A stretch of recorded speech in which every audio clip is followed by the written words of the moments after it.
What's up, everybody? This is the Chicago Sports Talk, Michael.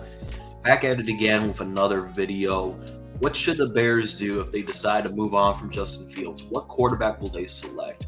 Now, I'm assuming Caleb Williams is entering the draft. So, if you want a reason why I'm not showing my face, because I'm actually sick as fuck, but if you hear my voice differently and I cough a few times, I do want to apologize in advance because I am really sick. I have a sore throat.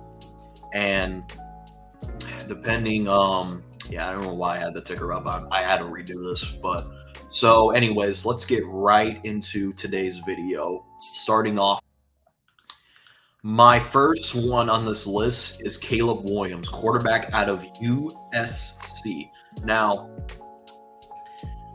Caleb Williams is a great prospect. I don't want people to think that I'm bashing him because I'm pro Fields, but I think he's a good prospect. As far as him being elite or anywhere near the talent of Patrick Mahomes, is a very high ceiling for him if you're a NFL scout.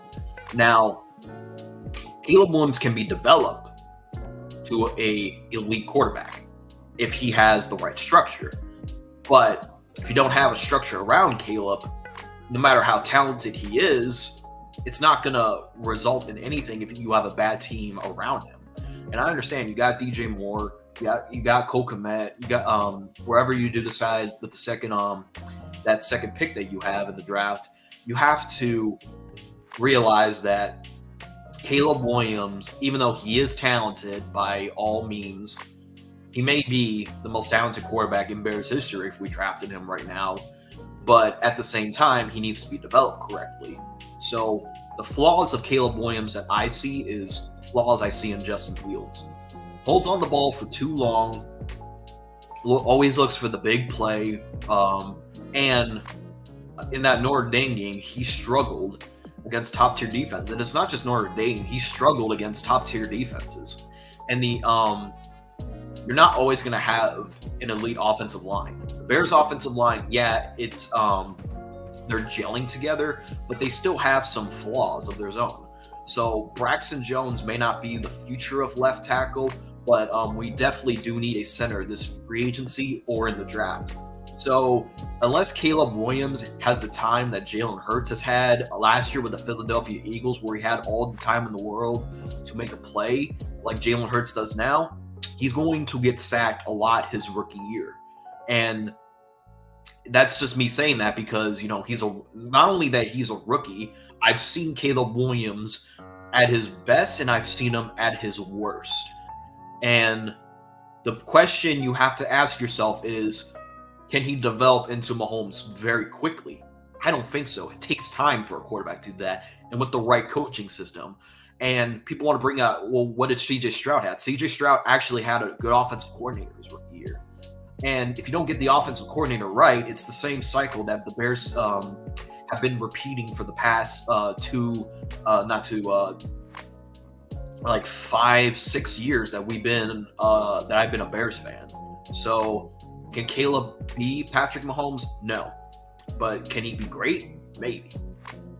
But as far as his off the field issues, is him wanting to go to a team that's not a dumpster fire, him wanting part ownership of a team like the Bears, and him not declaring for his last game of the year. And his backup actually performed way better than Caleb Williams did, and that was against a top 25 team in Louisville. So, and he had 6 touchdowns, and I believe only 1 interception that game. If Tyson Bagent did that, folks, you'd be letting people like Ghost of Judah and people on Twitter be saying that he's Tom Brady. But Bagent didn't do that. Our offense got worse under Bagent.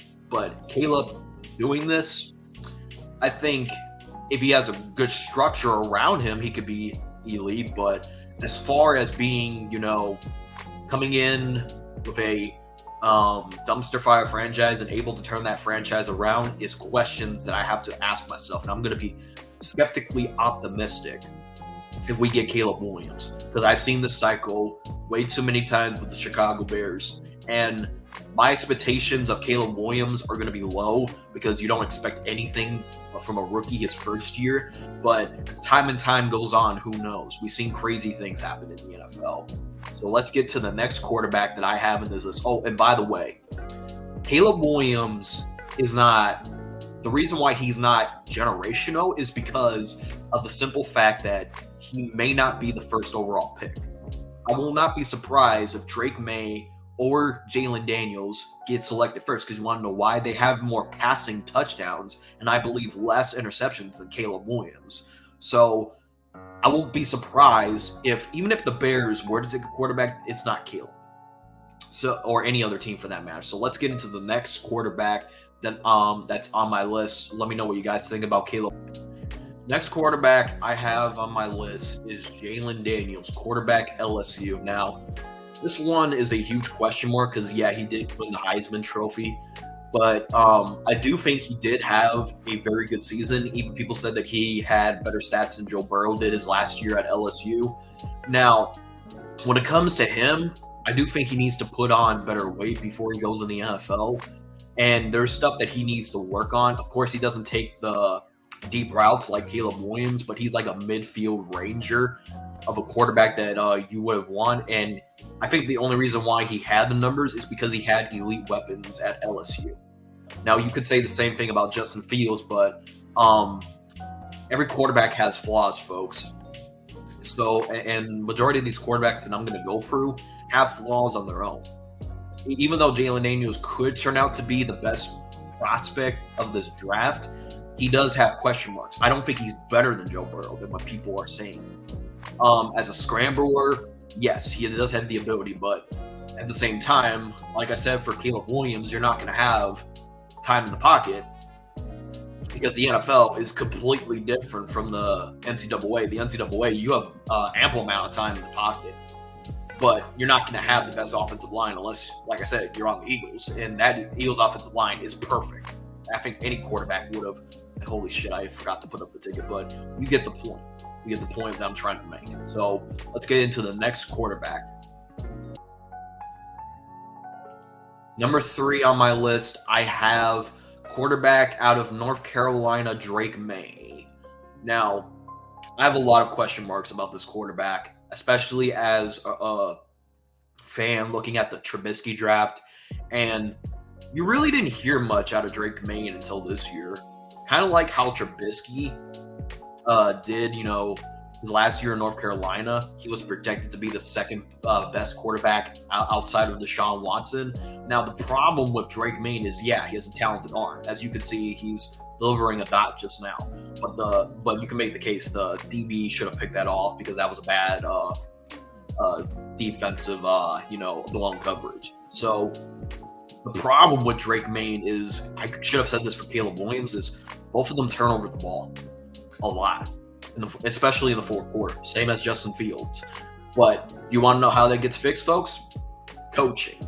Coaching matters a lot in the NFL, and it doesn't matter who you have as quarterback. You're not always going to have – I can't think of any elite quarterback prospect that has come in a very bad situation with a stupid play caller as Luke Getsy is and be successful in it. But Drake May, at the same time, I'm getting a lot of Mitch vibes when I see him. Could he turn out to be good than what I expect? Absolutely. But like I said, you have to develop him right. He's not a scrambler by any means, but he's a pure pocket passer. And like I said, for the previous one, you're not going to have all the time in the world in the NFL because you're going up against elite pass rushers, the best of the best. And we'll see, I guess, if Drake May gets drafted, we'll see. I'll slowly support him, but as far as my expectations for him, I'd be another Mitch Trubisky situation. He may even be better than Sam Howell, but that's not saying much. But let's get into the next quarterback that I think is going to be the best out of everybody. Next quarterback I have on this list is Bo Nix, quarterback out of Oregon. Now, I believe, in my humble opinion, that he is, without a doubt, the best quarterback in this draft class. I've seen flashes of a good quarterback, not just a good quarterback, an elite quarterback that Bo Nix can be. Now, people think that I'm just saying that because, Oregon quarterbacks, like, look at Justin Herbert. He's very talented, but he just has a lame duck head coach in Brad Staley. If Bo Nix can be developed right, he can be very much just as close to the talent of Justin Herbert. Now, like I said, he's not a runner that can get out of the pocket. He's a pure pocket passer, which he doesn't run around as much like Jaylen Daniels, but he has the arm strength to be the best quarterback out of this whole entire draft class. You heard it first. Bo Nix will be the best quarterback out of this whole entire draft class. And I will be absolutely not, I'm still going to be skeptical about it, but I might be very excited if his rookie year with the Bears, he shows flashes, and I'll be excited right away because I called it. This dude's the best quarterback out of the entire draft class. But let's get into number 5. Now, this one's going to be very interesting, just so you guys know. Next quarterback I have on my list is quarterback Michael Penix, quarterback out of Washington Huskies. So this dude can be a potential sleeper to be the best quarterback out of everybody.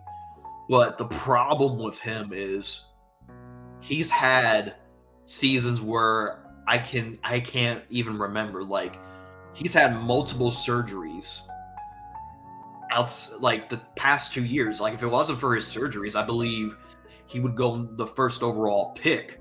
I think he would be the first overall pick over Caleb Williams. But the problem with Penix is, yes, he does. He is a scrambler. He does have a good release. I think he's a left-handed quarterback. But the problem is, I see a lot of Tua on this guy, which Tua can be good if he has a great supporting cast. But when Tua goes underneath the lights, Tua struggles.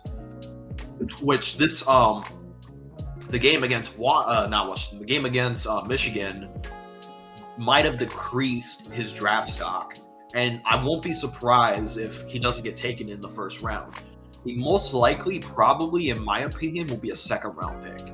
And if the Bears were to select him, I think they probably will use him to sit behind Justin Fields and learn the playbook, or sign a veteran like Kirk Cousins to also learn the playbook, which is, I feel like he's not ready at the moment, but I think he needs a year to sit behind a veteran quarterback, learn the system, and if Kirk Cousins, you sign him to a 1-year deal and he's gone next year, you can have Michael Penix take over. But if Justin Fields stinks it up next year, which many people probably expect him to be, regardless if we get Marvin Harrison Jr., can Michael Penix take the role of being the savior of the Chicago Bears regardless? So Michael Penix has a lot of question marks heading into this year's draft. And if we were to select him, he's going to be the backup quarterback. And that should be the best development plan for Michael Penix, just my regular opinion, but you all can disagree with me. Let's go to the last quarterback that many people are not high on, but at the same time, I think it would have made sense if we were to bring in Jim Harbaugh as our head coach, and he wanted to bring in. So, last but certainly not least, J.J. McCarthy, quarterback out of Michigan. Now, him being the starter of the Bears would have made sense if the Bears got Jim Harbaugh and wanted to move on from Eberflus and wanted to move on from Fields.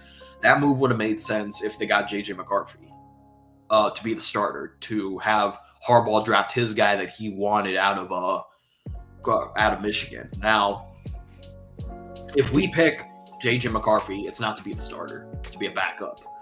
And the thing with McCarthy is he can scramble out of the pocket also, but he's mostly a pocket passer. But like I said, with the other quarterbacks, you're not going to have always an elite offensive line in the NFL. You're going to get pressured a lot. And you got to learn to get that. You just got to learn to get that ball out much quicker.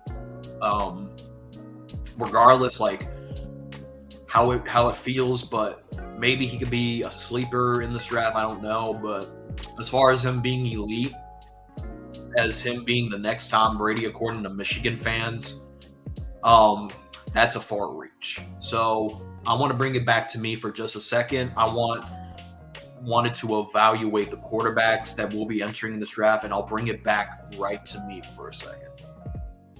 Now, folks, as far as this goes, coaching matters a lot in the NFL.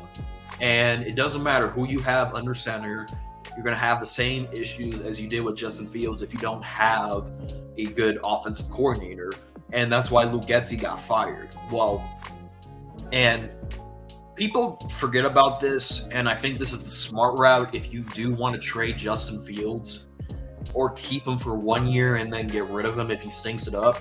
You still have to take that haul, because forget Justin Fields for just a moment, Bears fans.